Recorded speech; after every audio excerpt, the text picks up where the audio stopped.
Everybody, and welcome to Against the Public. It's Friday, September 22nd, 2023, the first official day of fall. It's below 60 degrees here in Las Vegas this morning, so yes, right on time.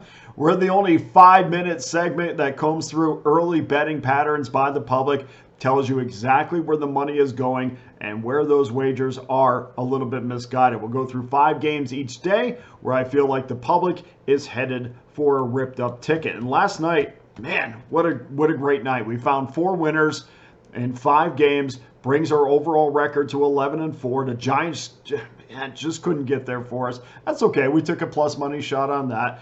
We also had other plus money winners, so we're not going to complain.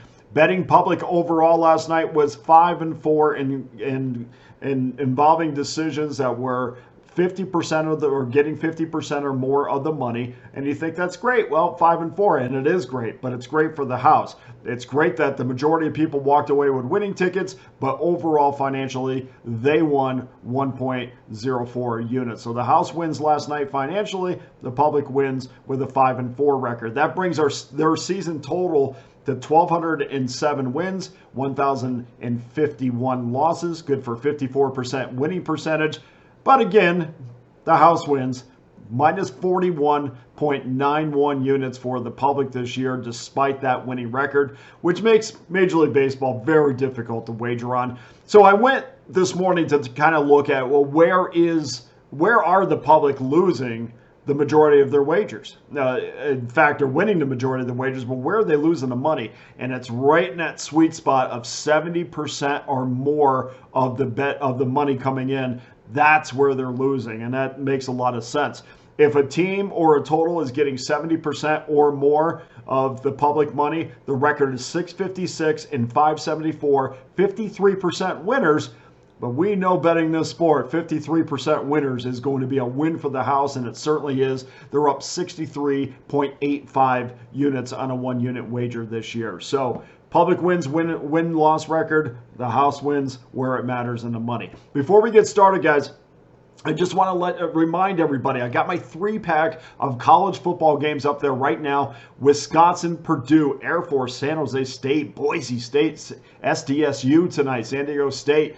A really good Friday card. Get all 3 games right now, $54.99. And of course, that always comes with Pickdawgz win guarantee. Okay, let's get to the games today real quick. The Mets and the Phillies, Taylor McGill and Tyon Walker. The total has gone from 9, and it just changed again, from 9 minus $1.15 to 9 over minus $1.20. And that's because 88% of the money wagered is on the over. Walker's coming off of a less than stellar performance against St. Louis, but he does own a 2.66 ERA against his former team. I look for the Mets to struggle to score runs tonight. We are going against the public and going under. Chicago White Sox, Boston Red Sox, Touki Toussaint and Chris Sale. I get why 98% of the money is on the over. Chris Sale is not the same pitcher he's been for years. He's lost something off his fastball. Every time I watch a game or I see him in person,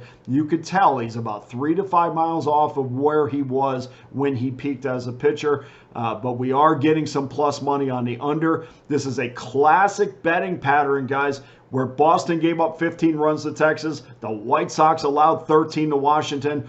Everybody's running to bet the over because of what they just saw. That's not what we're going to do. As long as I've been doing this, we know always to go against the obvious. We are going under the total in this one. Game number 3, Baltimore versus Cleveland. Dean Kramer, Shane Bieber. Huge fan of Dean Kramer. Love that guy personally and as an athlete as well. 95% of the money is coming in on the over, although that number hasn't budged much from minus $1. That number hasn't budged much, but what has budged is the minus $1.15 under. That's moved a little bit, the juice on this. This will be Bieber's first start. If you haven't heard his name all year, there's a reason for that. This is Bieber's first start since coming off the 60-day IR. He has not thrown since July 9th. Did have a stint in the minor leagues, threw about 54 pitches. Everything was great. Expect him to throw 80 pitches tonight, which is likely fueling that betting pattern. But Kramer allowed just 1 run in 5 innings against Tampa. I think he's going to carry that into tonight's game as well. The Cleveland Guardians are not a team that's going to beat you with the long ball, so we don't have to worry about that aspect. We're going to take the under 8 in this one. Seattle Mariners, Texas Rangers. These two teams are going to see each other a lot over the next week. Bryce Miller, Dane Dunning on the mound for Texas. 60% of the money is coming in on the over, which not a big surprise. Although the total hasn't moved and likely won't budge from 9, the juice has moved from minus $1.20 to minus $1.20 from minus $1.15, giving us a nice even money wager here. This is a massive series in the wild card standings, the division standings. I mean, this is great. It's not baseball hasn't expanded their postseason enough for my Pirates to actually be involved, although very happy with the way they're finishing up, just a side note. But this is exciting what baseball has done for the sport, both from a playoff aspect and also from a rules aspect. I think we all agree baseball was fantastic this year. Miller, terrific. He was great against the Dodgers on Saturday. We just need him to keep the Ranger offense at bay. We think that's going to happen, so we're going to go against the money in this one.